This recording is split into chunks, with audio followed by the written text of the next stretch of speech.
नमस्कार। चलिए आज गोता लगाते हैं शेयर बाजार की कुछ बड़ी हलचलों में। नमस्कार। हमारे पास बाजार के विश्लेषण से जुड़ी कुछ दिलचस्प रिपोर्ट्स हैं और आज का हमारा मकसद है इस शोर के बीच से असली संकेत निकालना। बिल्कुल। हम ये समझने की कोशिश करेंगे कि बाजार की इस लाल लहर में कौन सी कंपनियां सिर्फ बह रही हैं और किन की नाव में आप कह सकती हैं सच में कोई छेद है। और साथ ही एक बड़ी कहानी पर्दे के पीछे भी चल रही है। हाँ, भारत अमेरिका ट्रेड डील, उस पर भी नजर डालेंगे। जरूर। तो इस पूरी पहेली को सुलझाने के लिए शुरुआत एक ऐसे सवाल से करते हैं जो शायद कई लोगों के मन में होगा। पूछिए। हम देख रहे हैं कि बीएसई, सीडीएसएल, टाटा एलेक्सी और सुजलॉन जैसी कई जानी मानी कंपनियों के शेयर गिर रहे हैं। क्या इन सब के पीछे कोई एक ही बड़ी वजह है या हर किसी की अपनी अलग कहानी चल रही है? ये सवाल ही आप कह सकते हैं आज की चर्चा का सबसे अहम हिस्सा है। देखो, होता क्या है ना, जब बाजार में एक डर या घबराहट का माहौल बनता है तो एक बहुत बड़ी लहर उठती है। अच्छा। और वो लहर फिर अच्छी, बुरी, मजबूत, कमजोर हर तरह की नाव को नीचे ले जाती है। तो ज्यादातर गिरावट तो इसी लहर की वजह से है। अच्छा, तो इस लहर वाली बात को थोड़ा और खोलते हैं। बीएसई, सीडीएसएल और एमसीएक्स जैसी कंपनियां, ये तो खुद बाजार की मशीनरी का हिस्सा है। इनकी गिरावट तो हम कैसे देखें? आपने सही पकड़ा। इन कंपनियों का मॉडल ही ऐसा है। ये उस नाव की तरह है जो बाजार के लहरों के साथ ही चलती है। मतलब जब लहरें ऊंची होती हैं, यानी बाजार में तेजी है, तो इनकी नाव भी ऊपर जाती है। ट्रेडिंग वॉल्यूम बढ़ता है, नए निवेशक आते हैं। और जब बाजार गिरता है तो इनकी नाव भी नीचे आ जाती है। इसमें नाव की अपनी कोई खास खराबी नहीं, बस पानी का बहाव ही ऐसा है। तो इनकी गिरावट देखकर ज्यादा हैरान होने की जरूरत नहीं है। ठीक है, ये समझ में आया। लेकिन टाटा एलेक्सी का क्या? वो तो एक मजबूत मिड कैप आईटी कंपनी मानी जाती है। हाँ। उसमें भी लगातार गिरावट देखी जा रही है। क्या ये भी सिर्फ बाजार के बहाव का असर है? हाँ, और यहाँ एक दूसरा दिलचस्प पहलू सामने आता है। क्या? जब बाजार में घबराहट होती है तो जो स्मार्ट मनी होती है, यानी बड़े निवेशक, वो सबसे पहले अपना पैसा छोटी और मझोली कंपनियों से निकालते हैं। मिड कैप और स्मॉल कैप से। बिल्कुल। उन्हें लगता है कि बड़ी स्थापित कंपनियां ज्यादा सुरक्षित हैं। ये एक सेफ्टी की तरफ भागने जैसा है। और इस भगदड़ में टाटा। ये तो बहुत दिलचस्प है, लेकिन एक कंपनी है जो इस तर्क को थोड़ा चुनौती दे रही है, सुजलॉन एनर्जी। सुजलॉन। मोतीलाल ओसवाल की एक ताज़ा रिपोर्ट में 43% की बढ़त का अनुमान लगाया गया, जो एक बहुत अच्छी खबर है। बहुत अच्छी खबर है। फिर भी शेयर बुरी तरह गिर गया। यहाँ क्या हो रहा है? यहाँ तो तर्क काम ही नहीं कर रहा। सही कहा। यहाँ तर्क पर डर हावी हो गया है। सुजलॉन इसका एक क्लासिक उदाहरण है। कैसे? मुझे 2008 की मंदी याद आती है। उस वक्त भी यही हुआ था। कुछ बेहतरीन कंपनियां सिर्फ इसलिए 50% से ज्यादा गिर गईं क्योंकि बाजार में डर का माहौल था। अच्छा। सुजलॉन के साथ भी कुछ वैसा ही हो रहा है। जब हर कोई बेचने पर तुला हो तो कोई भी अच्छी रिपोर्ट, कोई भी पॉजिटिव खबर काम नहीं करती। लोग अपने दिमाग से नहीं बल्कि भीड़ को देखकर फैसले लेते हैं। लेकिन क्या ऐसा हमेशा होता है कि अच्छी रिपोर्ट भी काम नहीं आती, या ये सिर्फ सुजलॉन जैसे शेयरों के साथ होता है जिन्हें लेकर बाजार में पहले से ही राय बटी हुई है, जिनका अतीत थोड़ा उतार चढ़ाव भरा रहा है? ये एक बहुत अच्छा पॉइंट है। हाँ, ये उन कंपनियों के साथ ज्यादा होता है जिनकी साख को लेकर निवेशकों के मन में पहले से थोड़ी शंका होती है। सुजलॉन ने पिछले कुछ सालों में बहुत अच्छा काम किया है, नो डाउट, लेकिन निवेशकों की याददाश्त लंबी होती है। उन्हें पुराना याद रहता है। हाँ, उन्हें कंपनी के पुराने कर्ज और समस्याएं याद रहती हैं। इसलिए जब बाजार में डर फैलता है तो ऐसी कंपनियों पर भरोसा सबसे पहले टूटता है, भले ही मौजूदा हालात कितने भी अच्छे क्यों ना हो। तो मतलब ज्यादातर गिरावट बाजार के सेंटिमेंट की वजह से है। अब इंडिगो की बात करते हैं, वहां भी गिरावट है।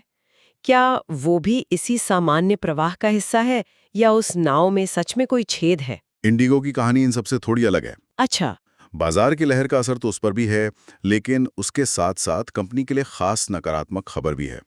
सरकार ने पहले उनकी कुल उड़ानों में से 5% पर कुछ कारणों से रोक लगाई थी। हाँ, और अब उसे बढ़ाकर 10% कर दिया। एग्जैक्टली, अब उसे 10% कर दिया है। लेकिन 5% से 10%, ये सुनने में तो बहुत छोटा आंकड़ा लगता है। एक आम निवेशक को ये समझना मुश्किल हो सकता है कि इतने छोटे बदलाव का असर स्टॉक पर इतना ज्यादा क्यों पड़ा। बात तो यही है, एविएशन इंडस्ट्री जो है वो बहुत ही पतले मुनाफे पर काम करती है, रेजर थिन मार्जिन पर। बिल्कुल। उनके लिए हर एक फ्लाइट, हर एक सीट मायने रखती है। जब आप उनकी 10% उड़ानें रोक देते हैं तो इसका मतलब है कि उनके हवाई जहाज जमीन पर खड़े हैं। लेकिन खर्चा चालू है। हाँ, उनका किराया, मेंटेनेंस का खर्चा, पायलट की सैलरी, सब कुछ चालू है। तो ये सिर्फ 10% रेवेन्यू का नुकसान नहीं है, ये सीधा सीधा मुनाफे पर बहुत बड़ा हमला है। अच्छा, इसीलिए बाजार ने इतनी बड़ी प्रतिक्रिया दी। इसीलिए तो यहाँ बाजार के सेंटीमेंट के साथ साथ एक कंपनी से जुड़ी ठोस वजह भी है। यहाँ आकर मामला वाकई दिलचस्प हो जाता है। केन्स टेक्नोलॉजी के साथ जो हो रहा है वो किसी लड़ाई से कम नहीं लगता। लड़ाई है। पहले एक रिपोर्ट आती है, स्टॉक गिरता है, फिर कंपनी सफाई देती है, और फिर एक और रिपोर्ट आ जाती है। ये क्या चल रहा है? ये भरोसे की लड़ाई है। इसे अगर एक फिल्म की तरह देखें तो इसके 3 एक्ट हैं। अच्छा, बताइए। पहला एक्ट, कोटक की एक रिपोर्ट आती है, उसमें कंपनी के काम करने के तरीकों और भविष्य के दावों पर गंभीर सवाल उठाए जाते हैं। और नतीजा, स्टॉक बुरी तरह टूट जाता है। ठीक है, ये हुआ पहला एक्ट। दूसरा एक्ट, कंपनी पलटवार करती है, एक लंबी चौड़ी सफाई जारी की जाती है। उसमें वो कोटक के 6 में से 5 आरोपों को खारिज कर देते हैं। ऑडिटर बदलने की अफवाहों को भी नकारते हैं। तो इसके बाद शेयर में थोड़ी रिकवरी हुई होगी। हाँ, थोड़ी रिकवरी हुई, लगा कि शायद मामला शांत हो जाएगा। लेकिन ऐसा हुआ नहीं। तीसरा एक्ट और भी नाटकीय था। सही कहा। तीसरा एक्ट में कोटक एक और रिपोर्ट जारी करता है और कहता है, हम आपकी सफाई से संतुष्ट नहीं हैं। सीधा सीधा। हाँ, बिल्कुल साफ लिखा कि कंपनी के जवाब में कुछ पहलू अभी भी अस्पष्ट हैं, और सिर्फ इतना ही नहीं, उन्होंने कंपनी के फाइनेंशियल ईयर 26 के गाइडेंस को जोखिम भरा बता दिया। मतलब उन्होंने सीधे सीधे कह दिया कि कंपनी जो करने का वादा कर रही है वो हमें मुमकिन नहीं लगता। एग्जैक्टली। और इसका असर सिर्फ कोटक तक ही सीमित नहीं रहा, है ना? हाँ, और यहीं पर मामला और गंभीर हो गया। कोटक ने अपना टारगेट 6180 रुपए से घटाकर 4150 कर दिया। काफी बड़ी कटौती है। बहुत बड़ी। लेकिन उनके बाद एक और बड़ी ग्लोबल फर्म नोमुरा ने भी केन्स का टारगेट प्राइस 8478 से घटाकर लगभग आधा, यानी 5454 कर दिया। अरे बाप रे! जब 2 बड़ी सम्मानित संस्थाएं किसी कंपनी के भविष्य को लेकर इतनी नकारात्मक हो जाएं, तो बाजार का भरोसा हिलना तय है। नतीजा, केन्स का शेयर फिर से 10% से ज्यादा गिर गया। क्या इसका असर सिर्फ केन्स पर पड़ा है या फिर? नहीं, और यही सबसे चिंता की बात है। कोटक ने केन्स के परफॉर्मेंस पर जो सवाल उठाए हैं, उससे बाजार को पूरे ईएमएस सेक्टर की दूसरी कंपनियों पर भी शक होने लगा है। मतलब डिक्सन टेक और एम्बर एंटरप्राइजेस जैसी कंपनियां? हाँ, इसी वजह से डिक्सन और एम्बर जैसे बड़े स्टॉक भी 9-10% तक गिर गए। ये शक की एक ऐसी चिंगारी है जो पूरे जंगल में आग लगा सकती है। एक कंपनी पर भरोसे के संकट ने पूरे सेक्टर के लिए भरोसे का संकट पैदा कर दिया है। तो अब आगे क्या? कौन सही साबित होगा, केन्स या कोटक? देखिए, इसका सीधा जवाब तो कंपनी के आने वाले तिमाही नतीजे ही देंगे। आंकड़े बोलेंगे अब। बिल्कुल, ये अब शब्दों की नहीं बल्कि आंकड़ों की लड़ाई है। लेकिन यहाँ एक बड़ा सवाल भी खड़ा होता है। क्या? ये मामला सिर्फ केन्स के बारे में नहीं है, ये इस बात का लिटमस टेस्ट है कि क्या बाजार अब भी ऊंची ग्रोथ की कहानियों पर आंख बंद करके भरोसा करेगा, या हर दावे को शक की नजर से देखा जाएगा। तो एक तरफ केन्स जैसी कंपनियों में भरोसे का संकट है, जहां एक रिपोर्ट पूरे सेक्टर को हिला देती है। लेकिन क्या बाजार की पूरी कहानी सिर्फ गिरावट और शक की है, या कुछ पॉजिटिव संकेत भी है? बिल्कुल है। अदानी ग्रुप के मामले में हमें कुछ ऐसा ही देखने को मिला। उनके राइट्स इशू का क्या हुआ? यहाँ एक बहुत ही सकारात्मक कहानी है। अदानी का लगभग 25,000 करोड़ का राइट्स इशू पूरी तरह से सब्सक्राइब हो गया है। इसका मतलब क्या है, आसान शब्दों में? देखिए, राइट्स इशू में कंपनी अपने मौजूदा शेयर धारकों को ही डिस्काउंट पर और शेयर खरीदने का मौका देती है। ठीक है। और इसका पूरी तरह सब्सक्राइब हो रहा दिखाता है कि अंदर के लोगों का, यानी प्रमोटर्स और बड़े निवेशकों का, कंपनी के भविष्य पर कितना गहरा भरोसा है। खासकर तब जब बाहर इतनी नकारात्मक बातें चल रही हों। सही बात। जब बाहर इतना शोर हो, तब अंदर के लोगों का पैसा लगाना भरोसे का सबसे बड़ा सबूत माना जाता है। ये बाजार को एक मजबूत संकेत देता है। और अब उस सबसे बड़ी खबर पर आते हैं जिसका सबको इंतजार है। Bharat America trade deal. इसको लेकर पर्दे के पीछे क्या चल रहा है? यहाँ से एक बहुत ही उत्साह बढ़ाने वाला संकेत मिला है। पहली बात तो ये कि अमेरिका की एक टीम इस डील पर बातचीत के लिए भारत आई हुई है, जो दिखाता है कि मामला गंभीर है। और हमारी तरफ से? भारत की तरफ से वाणिज्य मंत्री पीयूष गोयल जी ने कहा है कि बातचीत सही दिशा में है। ये तो एक स्टैंडर्ड बयान है, लेकिन जो असली खबर है वो अमेरिका की तरफ से आई है। वो क्या है? अमेरिकी पक्ष की तरफ से एक बयान आया है, और वो है, India offer best we have ever received.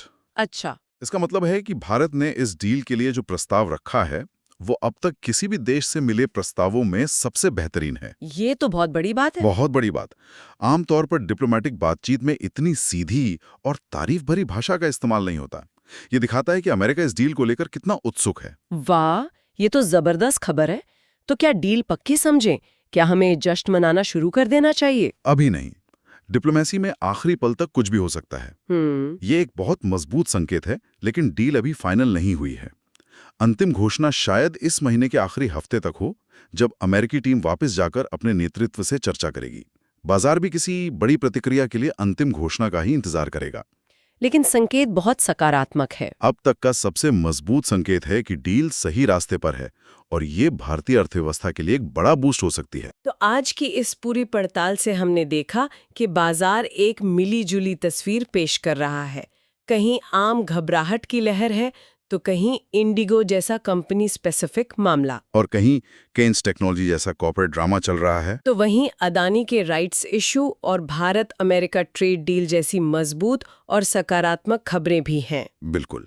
आज की चर्चा का सार यही है कि एक निवेशक के लिए ये समझना जरूरी है कि हर गिरावट के पीछे की वजह एक जैसी नहीं होती। सतह के नीचे देखना बहुत जरूरी है। हाँ, कुछ गिरावट बाजार के सेंटिमेंट की वजह से होती हैं, जो अस्थायी हो सकती हैं, और कुछ के पीछे गहरी और कंपनी से जुड़ी वजह होती हैं, जिन पर ध्यान देना बेहद जरूरी है। तो आज की बातचीत को समाप्त करने से पहले एक विचारणीय प्रश्न छोड़ जाते हैं। केन्स टेक्नोलॉजी और कोटक के मामले से ये सवाल उठता है कि एक निवेशक के तौर पर आप क्या करते हैं जब दो बड़ी और विश्वसनीय संस्थाएं एक दूसरे के खिलाफ खड़ी हों। एक बाहरी एनालिस्ट की रिपोर्ट पर कितना भरोसा करें वाली बात है कि इस जानकारी के महासागर में कोई अपना भरोसा कैसे बनाता है।